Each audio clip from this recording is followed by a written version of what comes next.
ಇನ್ನು ಇವತ್ತು ಸ್ಲಮ್ ಬೋರ್ಡ್ನಿಂದ ನಿರ್ಮಾಣವಾದಂತಹ ಮನೆಗಳ ಹಂಚಿಕೆ ಕಾರ್ಯಕ್ರಮವನ್ನು ಇಟ್ಕೊಂಡಿದ್ದಾರೆ ಹುಬ್ಬಳ್ಳಿಯಲ್ಲಿ.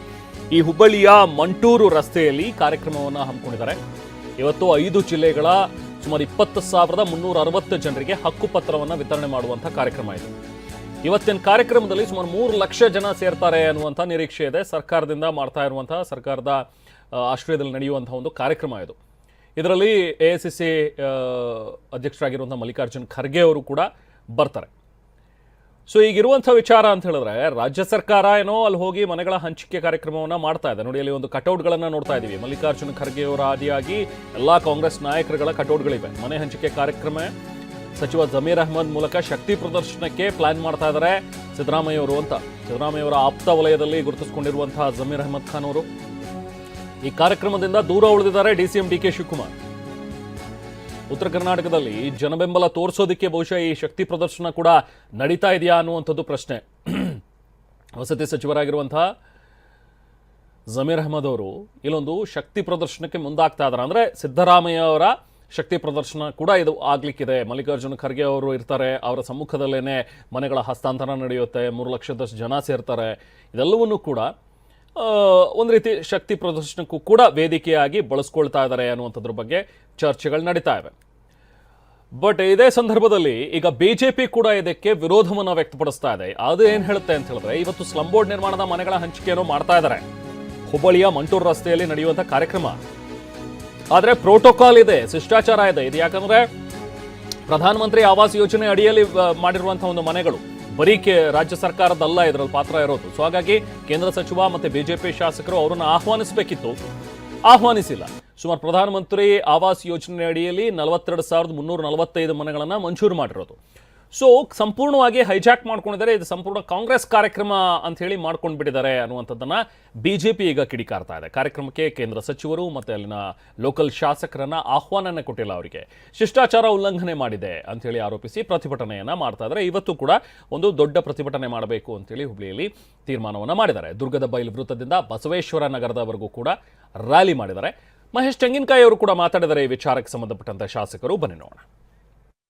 ಇವತ್ತೇನು ಮನೆಗಳು ಉದ್ಘಾಟನೆ ಆಗ್ತಿರ್ತಾವ ಅವೆಲ್ಲವೂ ಕೂಡ ಭಾರತೀಯ ಜನತಾ ಪಾರ್ಟಿಯ ಕಾಲದಲ್ಲಿ ಇದ್ದಿದ್ವು ಅನ್ನುವಂಥದ್ದನ್ನು ಕೂಡ ಅಷ್ಟೇ ಸ್ಪಷ್ಟವಾಗಿ ನಾನು ಹೇಳಕ್ಕೆ ಇಚ್ಛೆಪಡ್ತೇನೆ. ಮೊದಲೇದಾಗಿ ಯಾಕಂದರೆ ಇವತ್ತು ಭಾರತೀಯ ಜನತಾ ಪಾರ್ಟಿ ಅವತ್ತು ವಿ ಸೋಮಣ್ಣವರು, ಸನ್ಮಾನ್ಯ ಯಡಿಯೂರಪ್ಪನವರಾಗಲಿ, ಜಗದೀಶ್ ಶೆಟ್ಟರಾಗಲಿ, ಬಸವರಾಜ ಬೊಮ್ಮಾಯಿರಾಗಲಿ ಅವರೆಲ್ಲರ ಪ್ರಯತ್ನದಿಂದ ಇವತ್ತು ರಾಜ್ಯದಲ್ಲಿ ಆಗಿರ್ತಕ್ಕಂಥ ಮನೆಗಳನ್ನು ನಮ್ಮ ಕಾಲದಲ್ಲಿ ಮುಗಿಲಿಲ್ಲ, ಅಲ್ಪ ಸ್ವಲ್ಪ ಉಳಿದಿದ್ವು, ಅದನ್ನು ಈಗ ಸಂಪೂರ್ಣ ಮಾಡಿ ಈಗ ಹಸ್ತಾಂತರ ಮಾಡುವಂಥದ್ದು ಪ್ರಯತ್ನ ಆಗ್ತಾಯಿದೆ. ನಾನು ರಾಜ್ಯ ಸರ್ಕಾರಕ್ಕೆ ಮಾನ್ಯ ವಸತಿ ಸಚಿವರಿಗೆ ಕೇಳೋಕ್ಕೆ ಇಚ್ಛೆಪಡ್ತೇನೆ.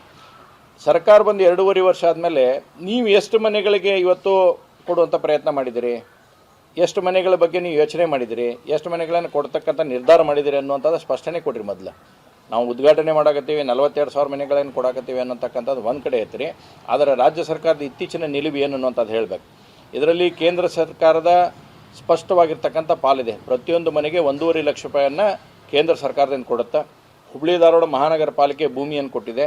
ರಾಜ್ಯ ಸರ್ಕಾರದ್ರದ್ದು ಏನು ಕಾಂಟ್ರಿಬ್ಯೂಷನ್ ಹಾಕಬೇಕಾಯ್ತು ಅದು ರಾಜ್ಯ ಸರ್ಕಾರದ ಕಾಂಟ್ರಿಬ್ಯೂಷನ್ ಕೂಡ ಬಂದಿದೆ ಅನ್ನುವಂಥದ್ದು ನನಗೇನು ಅದ್ರ ಬಗ್ಗೆ ಏನು ಎರಡನೇ ಮಾತಿಲ್ಲ. ಆದರೆ ಇದರಲ್ಲಿ ಪಾಲಿದೆ ಅಂತಕ್ಕಂಥದ್ದು ಹೇಳುವಂಥ ಕೆಲಸವನ್ನು ಇವತ್ತು ರಾಜ್ಯ ಸರ್ಕಾರ ಮಾಡಬೇಕು. ಯಾವಾಗ ಭಾರತೀಯ ಜನತಾ ಪಾರ್ಟಿ ಇದ್ರ ಬಗ್ಗೆ ಮಾತಾಡೋಕ್ಕೆ ಪ್ರಾರಂಭ ಮಾಡ್ತೋ ಆವಾಗ ನರೇಂದ್ರ ಮೋದಿಯವ್ರ ಫೋಟೋ ಬರುವಂಥದ್ದಾಯಿತು. ಆದರೆ ಈ ಭಾಗದಲ್ಲಿ ಇಲ್ಲೇ ಹುಬ್ಬಳ್ಳಿಯಲ್ಲಿ ವಾಸಿಸ್ತಕ್ಕಂಥ ಮಾನ್ಯ ಕೇಂದ್ರ ಸಚಿವರಾದ ಪ್ರಹ್ಲಾದ್ ಜೋಶಿ ಅವರ ಸತ್ಯಕ್ಕೆ ಇವತ್ತು ಕಾರ್ಯಕ್ರಮಕ್ಕೆ ಅವರು ಇನ್ವೈಟ್ ಮಾಡಿಲ್ಲ ಅನ್ನುವಂಥದ್ದು ಕೂಡ ನಾವು ಭಾಳ ಖೇದದಿಂದ ಹೇಳಕ್ಕೆ ಇಚ್ಛೆಪಡ್ತೀನಿ. ಒಂದು ಕಡೆ ಹೇಳಿದ್ರು ಅವ್ರು ಊರಲ್ಲಿಲ್ಲ ಅಂತಕ್ಕಂಥ ಮಾತನ್ನು. ಹೌದು, ಊರಲ್ಲಿಲ್ಲ, ನಿಮ್ಗೆ ಗೊತ್ತಿಲ್ವ ಹಾಗಾದ್ರೆ ಊರಲ್ಲಿಲ್ಲ ಅಂತೇಳಿ. ಎಷ್ಟು ಸಲ ಈ ಕಾರ್ಯಕ್ರಮವನ್ನು ಮುಂದೂಡಿದಿರಿ? 3-4 ಸಲ ಕಾರ್ಯಕ್ರಮವನ್ನು ಮುಂದೂಡಿ ಇವತ್ತು ಮಾಡುವಂಥ ಪ್ರಯತ್ನವನ್ನು ಇವತ್ತು ಮಾಡಕತ್ತೀರಿ. ಸೊ ಇದು BJP ಮಾಡ್ತಾ ಇರುವಂತಹ ಆರೋಪ. ಈಗ ಇದನ್ನ ಹೊರತುಪಡಿಸಿದ್ರೆ ಅಲ್ಲಿ ಸಮಾವೇಶಕ್ಕೆ ಏನು ಸಿದ್ಧತೆಯನ್ನ ಮಾಡ್ಕೊಂಡಿದ್ದಾರೆ, ಹೇಗಿದೆ ಕಾರ್ಯಕ್ರಮ ಅನ್ನುವಂಥದ್ರ ಬಗ್ಗೆ ಮತ್ತಷ್ಟು ಡೀಟೇಲ್ಸ್ ಸ್ಥಳದಲ್ಲಿರುವ ನಾವು ಪ್ರತಿನಿಧಿ ಸಂಜಯ್ ನೀಡ್ತಾರೆ. ಸಂಜಯ್, ಈಗ BJP ಆರೋಪವನ್ನು ಮಾಡ್ತಾ ಇದೆ, ಪ್ರೋಟೋಕಾಲ್ ಫಾಲೋ ಮಾಡಿಲ್ಲ, ಇಲ್ಲಿರುವಂತಹ ಕೇಂದ್ರ ಮಂತ್ರಿಗಳನ್ನು ಕರೆದಿಲ್ಲ, ಲೋಕಲ್ ಶಾಸಕರನ್ನ ಕರೆದಿಲ್ಲ ಅನ್ನುವಂಥದ್ದನ್ನ ಹೇಳ್ತಾ ಇದೆ.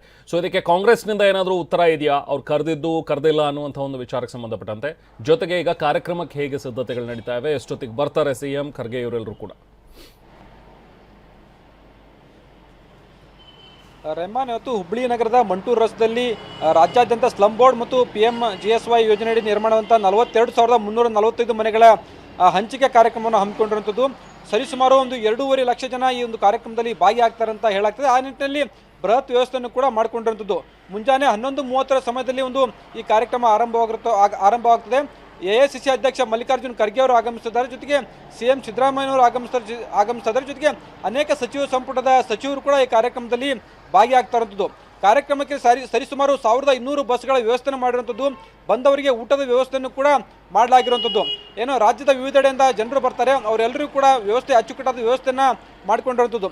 ಇನ್ನೊಂದೆಡೆ ಅಂತಂತಂದರೆ ಬಿಜೆಪಿಯವರು ಕಾರ್ಯಕ್ರಮಕ್ಕೆ ಒಂದು ವಿರೋಧವನ್ನು ವ್ಯಕ್ತಪಡಿಸಿದ್ದಾರೆ. ಯಾಕೆಂತಂದರೆ ಇದು ಕಾಂಗ್ರೆಸ್ನ ಸಮಾವೇಶ ಆಗಿದೆ, ಇದು ಸರ್ಕಾರದ ಸಮಾವೇಶ ಆಗ್ತಾ ಇಲ್ಲ, ಕಾರ್ಯಕ್ರಮ ಆಗ್ತಾ ಇಲ್ಲ, ಇಲ್ಲಿ ಶಿಷ್ಟಾಚಾರ ಪಾಲನೆ ಆಗಿಲ್ಲ, ಇದಕ್ಕೆ ಕೇಂದ್ರದ ಪಾಲು ಇದೆ. ಆದರೂ ಕೂಡ ಕೇಂದ್ರ ಸಚಿವರು ರಾಜ್ಯದಲ್ಲಿ ಇಲ್ಲದೇ ಇರಬೇಕಂತ ಉದ್ದೇಶದಿಂದಲೇ ಈ ಒಂದು ಕಾರ್ಯಕ್ರಮವನ್ನು ಮಾಡಿದ್ದಾರೆ. ಜೊತೆಗೆ ಜೋಶಿ ಅವರನ್ನ ಆಹ್ವಾನ ಮಾಡಬೇಕಾಗಿತ್ತು, ಆದರೆ ಆಹ್ವಾನ ಮಾಡಿಲ್ಲ ಅನ್ನೋ ಮಾತುಗಳನ್ನ ಹೇಳ್ತಾ ಇರುವಂಥದ್ದು. ಆದರೆ ಕಾಂಗ್ರೆಸ್ ನಾಯಕರು ಮತ್ತು ಸ್ವತಃ ಸಚಿವ ಜಮೀರ್ ಅಹಮದ್ ಅವರು ಇದಕ್ಕೊಂದು ಸ್ಪಷ್ಟೀಕರಣ ನೀಡ್ತಿದ್ದಾರೆ. ನಾವು ಪ್ರಹ್ಲಾದ್ ಜೋಶಿ ಅವರಿಗೆ ಕರೆಯನ್ನು ಮಾಡಿದ್ವಿ, ಅವರು ವಿದೇಶದಲ್ಲಿರುವ ಮಾಹಿತಿಯನ್ನು ನೀಡಿದರು, ಕಾರ್ಯಕ್ರಮವನ್ನು ಮುಂದೂಡಿ ಅಂತ ಹೇಳಿದರು. ಆದರೆ ಕಾರ್ಯಕ್ರಮವನ್ನು ಮುಂದೂಡಲಿಕ್ಕೆ ಆಗದೇ ಇರೋ ಹಿನ್ನೆಲೆಯಲ್ಲಿ ಕಾರ್ಯಕ್ರಮವನ್ನು ಮಾಡ್ತಿದ್ರೆ ನಾವು ಬಿಜೆಪಿ ನಾಯಕರನ್ನ ಕರೆದಿವೆ, ಕೇಂದ್ರದ ನಾಯಕರನ್ನು ಕೂಡ ಕರೆದಿದೆ ಅನ್ನೋ ಮಾತುಗಳನ್ನ ಹೇಳ್ತಾ ಇದ್ದಾರೆ. ಆದರೆ ಈ ಕಾಂಗ್ರೆಸ್ ಶಿಷ್ಟಾಚಾರ ಉಲ್ಲಂಘನೆ ಮಾಡಿದೆ ಅಂತೇಳಿ ಇವತ್ತು ಬಿಜೆಪಿ ಪ್ರತಿಭಟನೆಯನ್ನು ಹಮ್ಮಿಕೊಂಡಿರೋದು. ಮುಂಜಾನೆ 11:30ಕ್ಕೆ ಇವತ್ತು ದುರ್ಗದ ಬಯಲಿನಿಂದ ಕರ್ಕಿ ಬಸವೇಶ್ವರ ವೃತ್ತದವರೆಗೆ ಪ್ರತಿಭಟನೆಯನ್ನು ಮಾಡ್ತೀವಿ ಅನ್ನೋ ಮಾತುಗಳನ್ನು ಕೂಡ ಬಿಜೆಪಿ ನಾಯಕರು ಹೇಳ್ತಾ ಇರುವಂಥದ್ದು. Rahman. Okay, thank you Sanjay.